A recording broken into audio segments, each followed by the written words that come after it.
City Bestie, aku Coco. Aku Ben. Dari LUSS. Check out our interview with CreativeDisc, the #1 music website in Indonesia.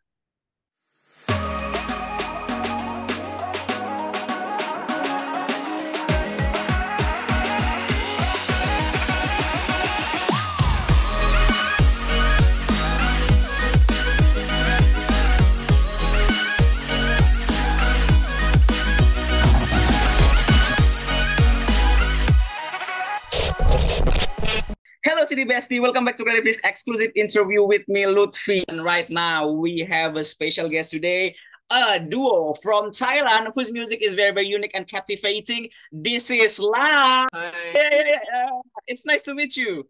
Nice to Hi, meet you everybody too. from CreativeDisc. Yay. Okay, so let's talk about the first question. Like, what are you doing recently? Any kinds of activity? Recently, man, I don't know, for me, I've been working out, going to the gym because I have to prepare myself for more live performance coming up in a few weeks, actually. So I've been doing that a lot for me, going to the gym. What about you, Ben? For me, it's just walk the dog. Walking the dog Yeah, walking the dog. every single day. So yeah, sounds a little boring, but Okay. So, sorry. Let's talk about your newest album called "Is There Anything on the Moon." So, last time we met, you guys explained that this album reflects reflects your curiosity as music maker. So, why do you say that when describing this album? well, this is our first full album that we spent 2 years working on it. So imagine that long period of time of just being cooped up in the studio and trying to find out who we are as an artist. So one day we just decided that we're not gonna care about what the market wants. We're just gonna be sincere, be as authentic as possible when it comes to creating our art. So that if we had to clarify on that, that would be it.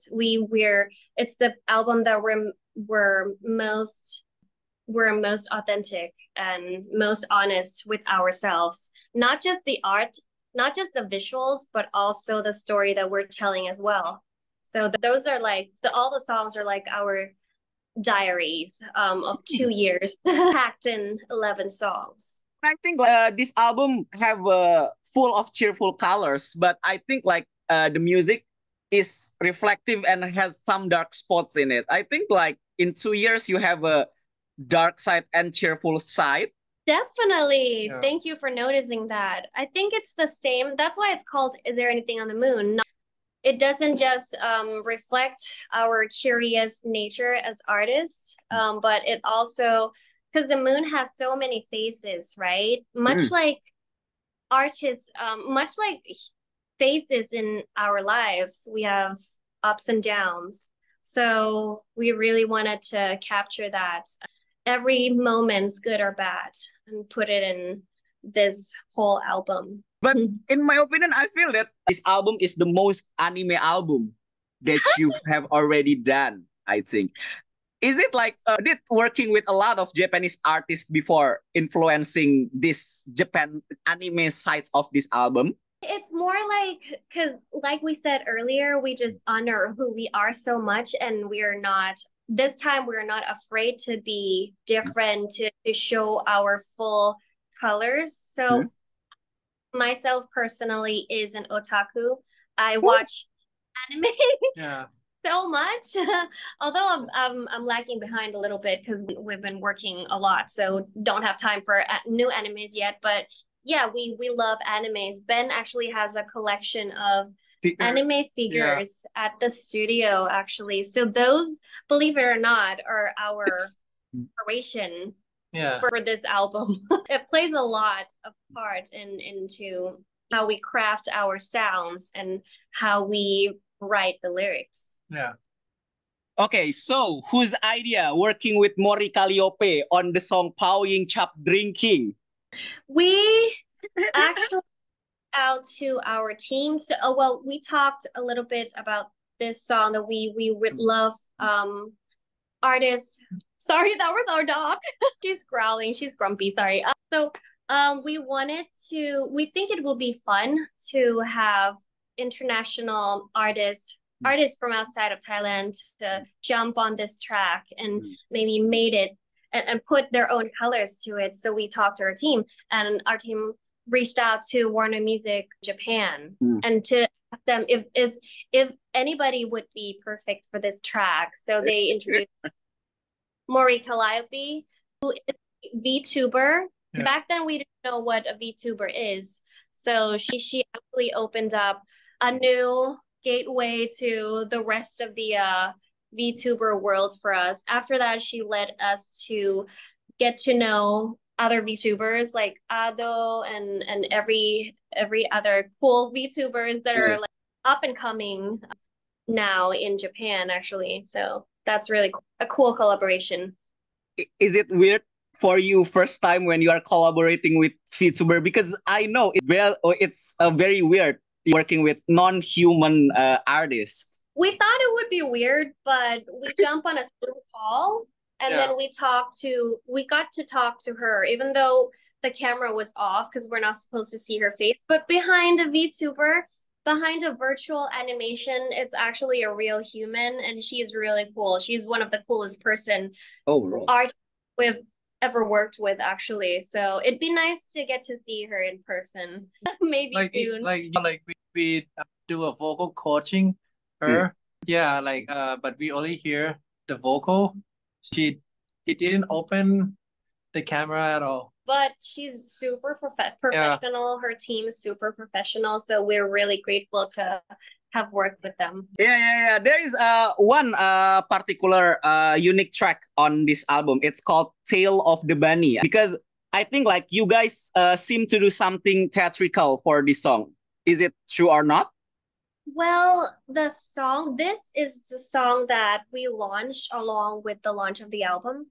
So it has a very special place in our hearts. The making of this song, like we said earlier, that we want it to be authentic. So this song actually represents our life, our journey as an artist. And hopefully it represents all the underdogs out there in the world who are underestimated.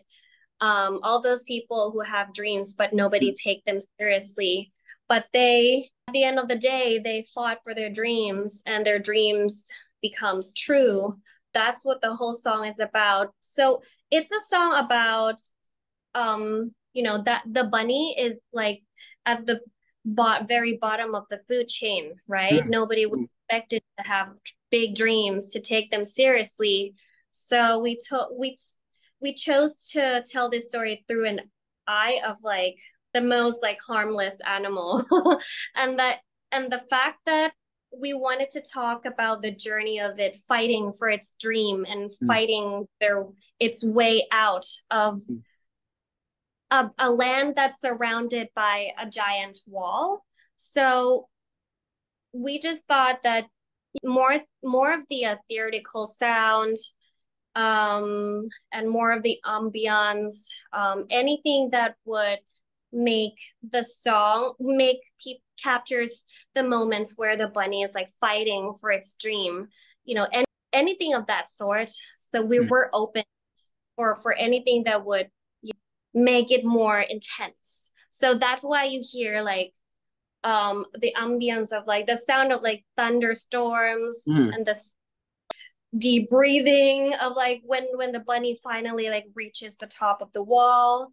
So or the fact that like all of a sudden the song like changes BPM from slow to like fast to resembles the bunny running, hopping.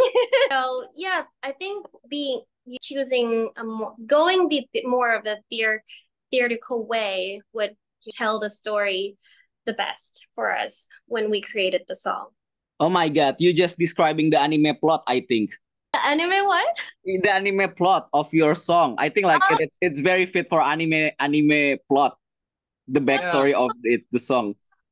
A lot of the audience thought that we were inspired by the anime Attack on Titans. Ah, My guess is right. But although I love that anime so much, but it's more about our journey as an artist. But yeah, I mean, if they want to believe that it's from the Attack on Titans, then I will accept that because it's one of the greatest anime ever. Yeah. Okay, so if this album can be turned into an anime, what anime that you guys think fit in for this album? It's so difficult, but for me, Yes.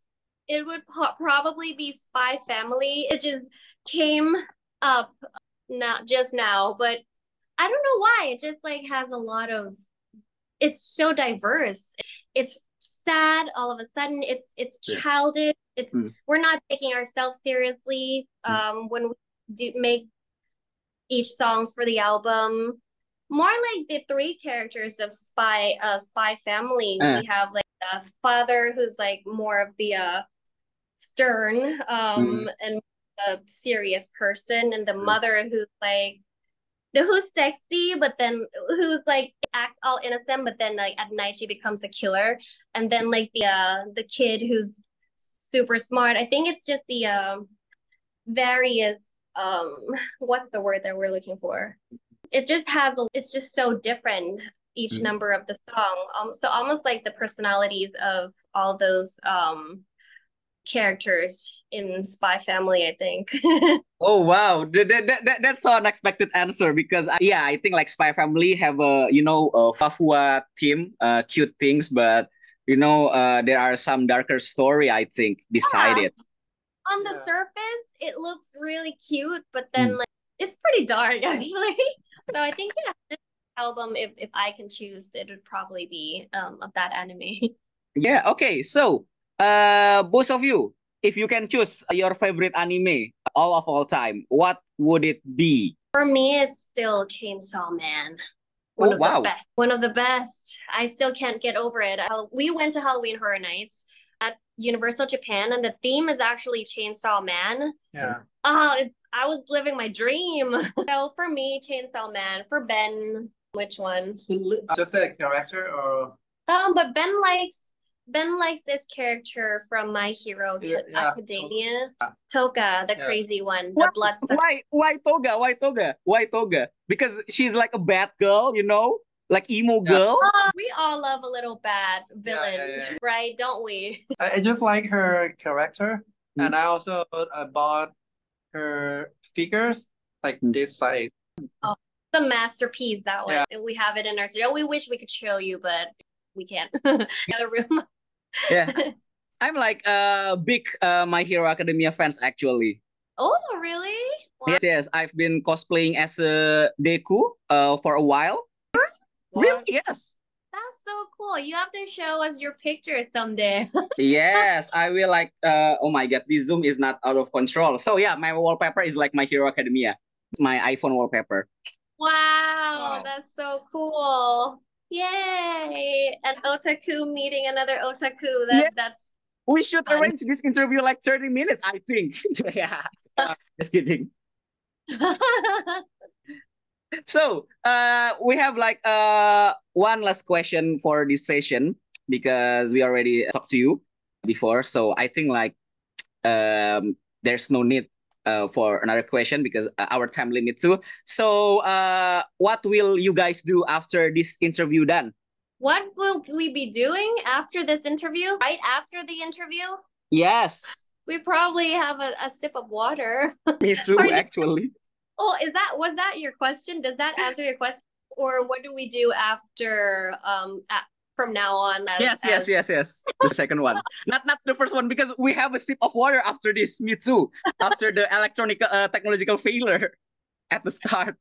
Well, Les, I think it's time for us to go out there and meet more fans because we've been cooping up in the studio working on this album for long enough time. Yeah. And now it's time for us introverts to really go out there and perform and bring our music to live to the real audience out there, not just meeting them online. So we'd really love to see our fans more in the future, not just in Bangkok, but in other countries as well, hopefully. Finger crossed for you guys. So this is end this interview. Thank you guys so much for listening this interview. Don't forget to check last new album. It's called Is There Anything on the Moon? It's already out right now. And don't forget to follow their social media. It's called LUSS_official. And I'm signing off. Luthfi signing off. And this is Ben and Coco from LUSS signing off too. Don't forget to subscribe CreativeDisc and check this interview too on CreativeDisc social media and CreativeDisc.com on YouTube and CreativeDisc YouTube. So we'll see you guys on another exclusive interview. Bye. Thank you so much, Luthfi. Thank you, everybody from CreativeDisc.